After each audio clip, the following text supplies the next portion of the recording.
I've got a question for you. Go on. How much are we getting paid for this? Right, do you accept Sri Lankan rupees? Do you accept that? If you do, I've got a pocket full it now. I go to Sri Lanka on my honeymoon, mate, so... Are you really? No, I'm going to Thailand. If you go to Sri Lanka, name drop me there and they'll look after you. Mud huts and everything. No worries. Can you just repeat the tweet that you've just sent out on your... I just get frustrated because, listen, he runs the show and he knocks people out. I'm just a fan. So all I'm saying is, I want what the fans want. And the fans want to see Quigg and Frampton. You can make any excuse you like, but there is no excuse. I know you've got one more fight with BoxNation. Get that out of the way as quick as you can. And then come over, earn some proper money, come here. We don't want any options on you.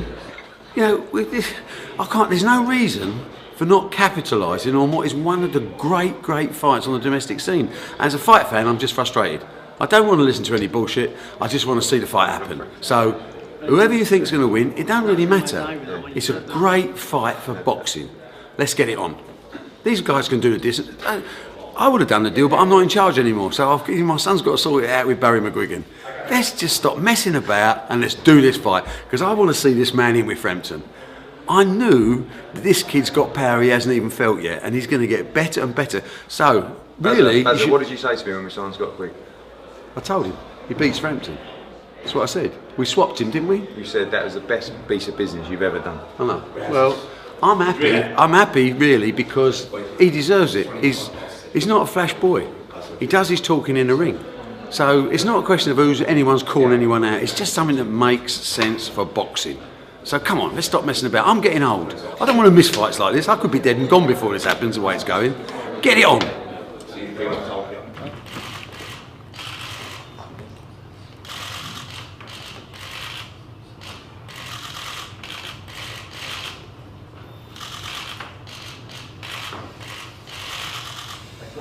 Thank you.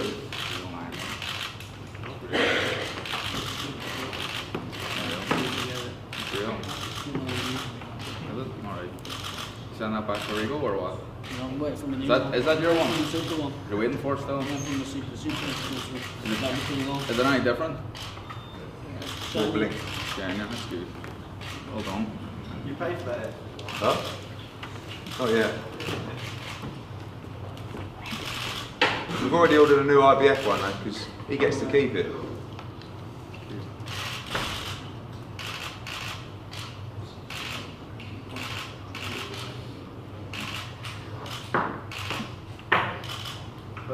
Cheers boys, thank you very much. Can't say about Eddie Hearn.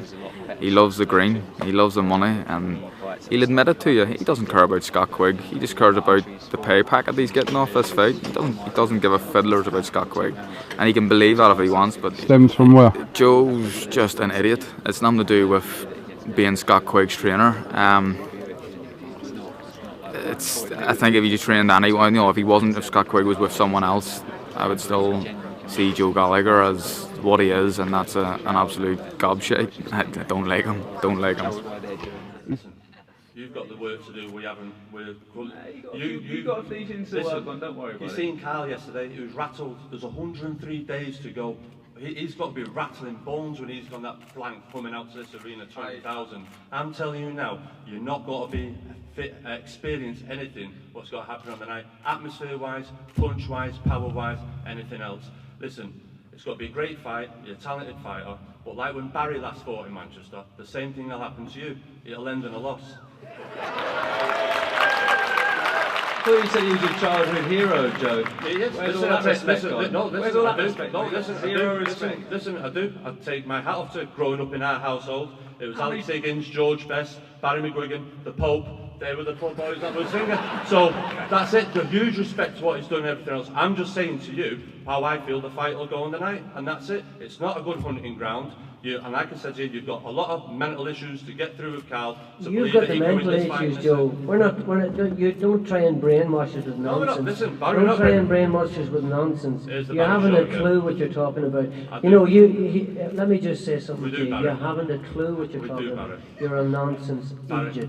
If you're thinking that we're going to get beaten like that, you're a fool. It's the arrogance, Joe. It's the arrogance. I don't know where you're getting it from. You're so arrogant, man. I'm just backing my man. man, the way that you say it. You call it how you want, or arrogance. But lads, listen, it is what it's going to be. It's 102 days to go. Like I said to you, there's 100 more days of this still to go. Just turn up prepared. And afterwards, Shane, Carl, have your excuse ready. Last time, it was the canvas. One said he crashed away, one said it canvas. So one is, you're arguing amongst yourselves, make sure you're singing from the same hymn sheet. But listen, I'll be happy that we won with a flash knockdown. And that'll be it. Thank you. All right, man. Are you coming to Belfast, Joe? Yeah, I'll be in Belfast. You tried to get out of it? No, I didn't. You tried to get out of Belfast? Just for your information. You were frightened to go to Belfast, and then your arm was twisted, and now you have to come. No, not at all. Because you look like, you know what, if you don't come. No, Carl, just for your information, I have a lad here from Manchester fighting for a world title in this arena Saturday night. Yeah. And we had to work his training schedule around, fitting in, coming to Belfast. So, there you go. Yeah, it's a good excuse. It's an excuse, it's a fact. Go outside the billboards, Anthony Croller fights here for a world title Saturday night. First and foremost, he employs me to do the best for him. So I have to get the all clear from Anthony Croller, that's all. Okay, alright. Just make sure they are. Yeah, we'll be there, no problem. Will Joe and I get clapped as well, or is that unlikely? I don't know. I hope. I don't know about you. I hope Quigg gets the respect that he deserves. The thing with people in Belfast and people in Manchester, supposed to, two working class communities, they don't like arrogance. Arrogance just comes out of your mouth anytime you open it. Explain arrogance. Explain arrogance. I don't mean to explain arrogance. I put it down as confidence. I'm confident, my man. How do you explain arrogance? I'm just confident. I hardly say anything. The lads just go in there and take care of business. My explanation of arrogance is Eddie Hearn and Joe Gallagher. Yeah, that's it. Joe's more backing his man. I'm just winding you up. You're not winding me up. No, because I see it in your eyes. You're not winding me up. You're losing your rag up 24/7 with me. I'm just having a bit of fun. You're not winding me up. Shakespeare said all the world's a stage. You're quoting Shakespeare. You're quoting Shakespeare. All right, I'm a big on English literature. You're not losing your cool, Carl. I'm not losing my cool. I tell you, I probably let my emotions slip out a bit yesterday. Said a few swear words. Shouldn't have done that. They just Joe Gallagher and Eddie Hearn annoy me. That's the bottom line. We know that. We're going to use it to our advantage, obviously. Yeah, but it's not going to be the same on the night. You're losing your rag already. We've got 103 days to go. I'm not losing my rag. Yeah, you just said it. I said you annoyed me. And you swore yesterday. It's very unprofessional. Yeah, all right. Did Scott annoy you as well? Or just... No. Scott's going about his business. He obviously has confidence in himself. I've always said I respect Scott Quigg. Very dedicated to the sport. Lives the life. I respect him as a fighter. He didn't annoy me. He has to, we have to say them things. The difference is I know what's going to happen on the night. I know that in every department. In Belfast, I hope that Scott gets the appreciation that he deserves as a fighter. I don't know how well Joe Gallagher and Eddie Hearn are liked in Belfast though, so it may be a different atmosphere for them too. You've made it quite vocal about your dislike for Scott's trainer Joe Gallagher and also promoter Eddie Hearn. Where does, start with Eddie Hearn, where does this actually stem from, Carl? I just don't like arrogance. It just seeps out of him. Anytime he opens his mouth, he's so arrogant, he loves himself. I don't like it. It's the way I was brought up. I've always hated arrogance. Is this since you've left him, or is it? Well, he always loved himself then, even when I was with him. It's not since I've left him. I probably, didn't really like him then. Obviously, there was a few things happened to make me leave, and I don't want to go into them, but I just don't like the man. First, the promoter of Team QUIGG, Eddie Hearn.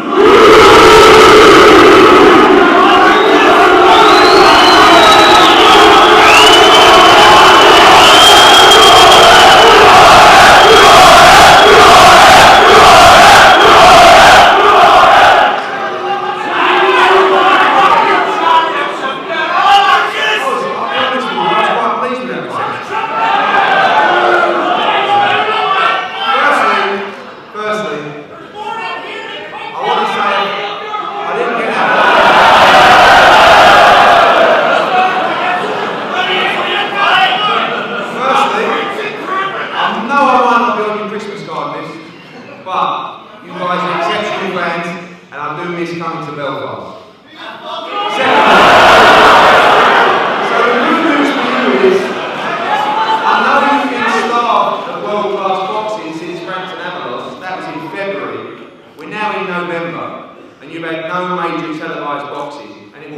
over a year till you see it again. I know you'll be delighted, bear with me my friend, I know you will be delighted to know that in April next year we will be back to promote big time boxing with Brian Burnett in Belfast. That's the first thing we're going to do.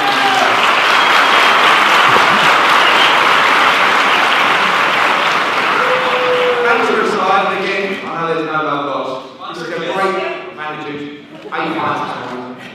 This is a great place to host major boxing events, and you guys, whether we do darts here or boxing, create an atmosphere second to none. Anyway, that's enough of the nice stuff, right? As much as I love you, I've got some terrible news for you. On February the 27th,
You revealed something that obviously for the first time. As a novice professional, just turned over, I jumped in the shot pretty much, and my hand touched the ground, and I got up. My knees dipped a bit, hand touched the ground, got up. Didn't go on my ass, didn't go on my back, wasn't knocked out like they said. I stood up, I remember, and Barry was standing in the corner, and I turned around and said, "That's never happened before." I kind of laughed about it and carried on, but they're just manufacturing stuff because they have to try and get confidence, and that's it really. There's no more to that story. That's it.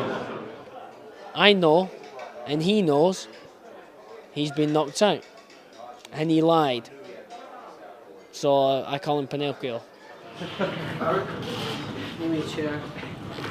Don't fall in love now, Scott. Look away. Come on, look away. Hey, close in a bit, Lindsay. Barry, this way to the front, right to the front again. You want the kids to look to the front? Come on, look to the front. Come on, Luke. Luke, I will not have. Don't make go first.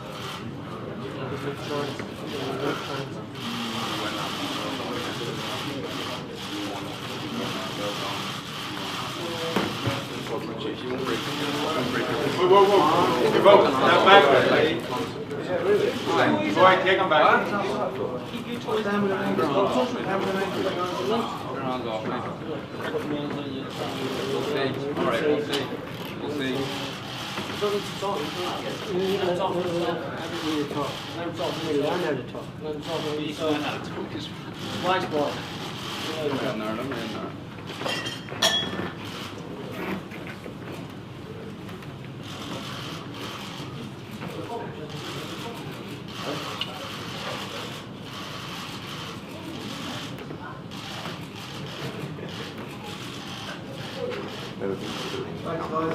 That's exactly what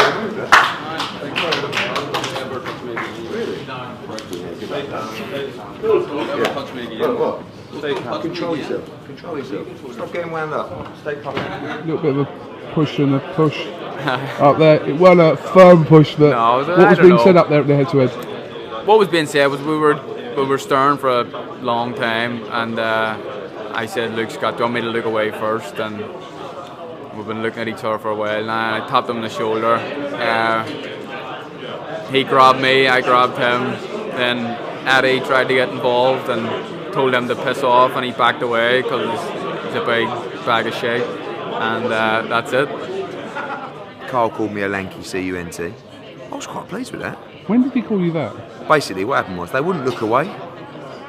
So Carl's put his hand on Scott's shoulder and gone like, almost like a little, and Scott's gone like that.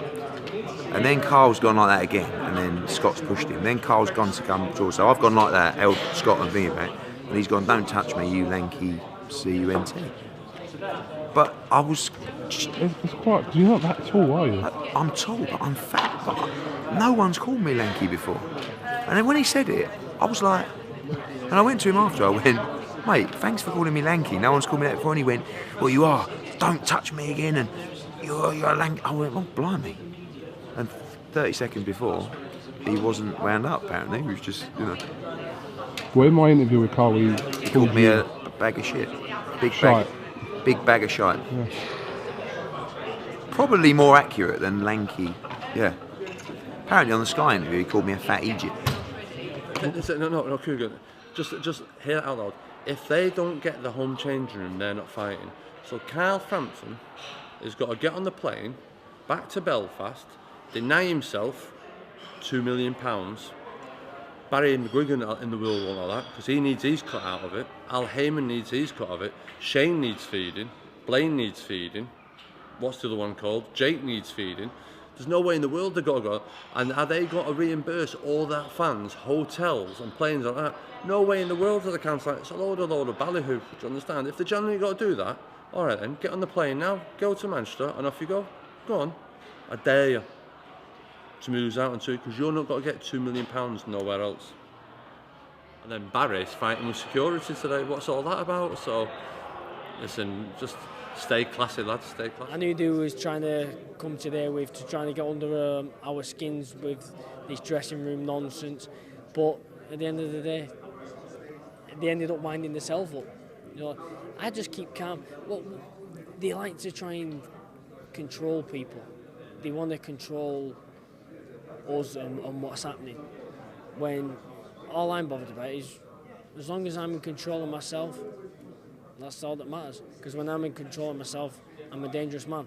Yeah, I mean, the demands, if you would have been privy to negotiations, the demands they made and they got, they wanted him to be on the certain side of the poster, ring walk second, announce second, all the judges. Listen, the list goes on. Yeah, they can have them all. But that was my answer. It doesn't bother me. I'm the home fighter. I'm in the home corner. And I'm having the dressing room that I normally have. They're trying to do something. So if I was to do that, it gives them a moral victory. Gives them an edge that we've brought. No. We're having that dressing room. It's the dressing room we always have. And if I was fighting him in the Odyssey, you think we'd get his dressing room? No. To be fair, it's quite embarrassing and childish that what they've actually tried to come up to do. Because when people see this, it's like, wow, that's embarrassing. So you're actually going on to a dressing room that is the home fighter's dressing room, and you're trying to make it a problem after all your diva demands that you've made through negotiations and got the wish for. First of all, this whole dressing room Yeah. thing that you said it was laughable, but I'm talking to Shane there, and he's saying that, you know, without it not being in the contract, how is this going to be resolved? He's saying that there's a possibility that you won't fight over it, or is that Well, true? I don't know. I'm not going to give in. What's Scott saying? Is he going to not fight I over haven't it? spoke to him yet. He, Are you prepared to do that over a dressing room? Carl, potentially. Really? I'm not going to give in here. I'm not going to give in. It's just stupid stuff. We've come up with a solution. Lock the door of the dressing room and go into different dressing rooms. That's it. But this guy's he's got so many superstitions. It's unreal. They've just laid everything out on the table. They kind of embarrassed themselves today. If he backs himself so much, if he thinks he's such a fighter that he is, doesn't matter what dressing room he's in. But either I'm in the dressing room, as the A said, or no one's in it. Just lock the door. We'll go to different rooms. Simple. Is it not a case of who gets there first on Saturday night? I don't know. I can imagine images of Scott bringing a camp bed or a little bed in and sleeping in the dressing room tonight. I wouldn't put it past them. That's how superstitious they are. But it needs to be sorted.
Yeah, devastated.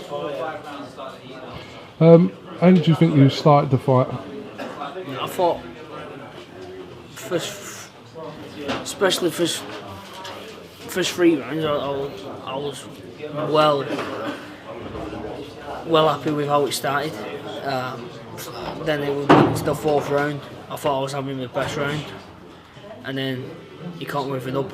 I was starting to put a bit more pressure on, and he can't move. My 4th round was my best round sort of fine. Then just right at the end of the 4th round, he can't move an uppercut and did my jaw right at the end. So that put a bit of spanner in the work. You know, I felt like I was starting to get a bit into my groove. You know, through the 4th round, but then the 5th round, I took the round off because I thought I need to. This was numb.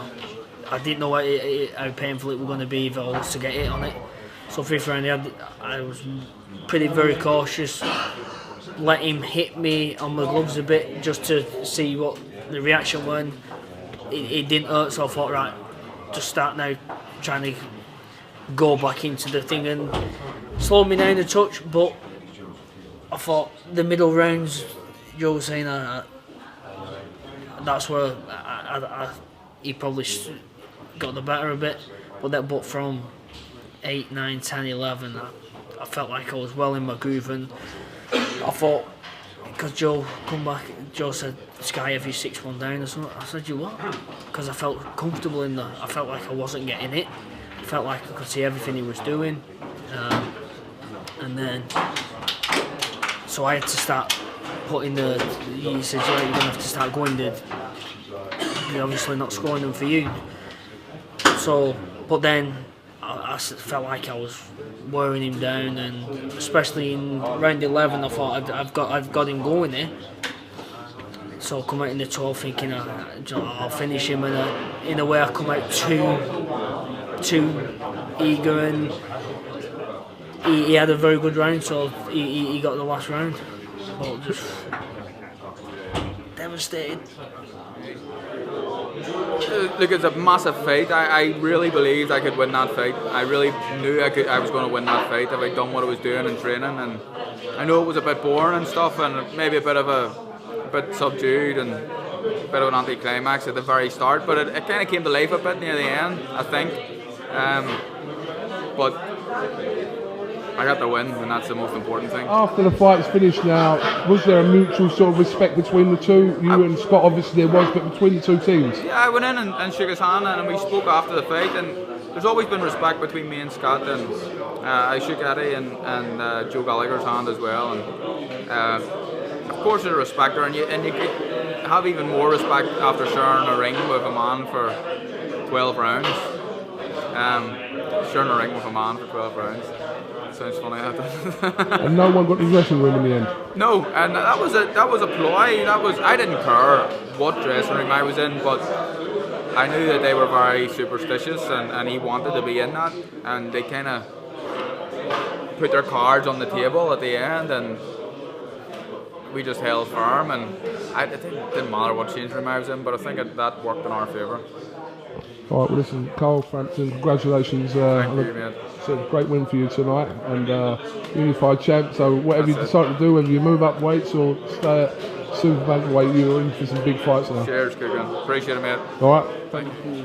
Oh, sorry, man. You've plenty of dough anyway. You're all right. All right, buddy. I didn't recognise him. God. Thank you, mate. Thank you. And when you said to me after, I knew you could fucking box. It's all a wind up. You know what it's like playing the game, man. But very nice to meet you. Very nice to meet you. Very nice to meet you. I get out of your road now, mate, and all the best. Good man. Cheers, mate. Cheers, See you, boy.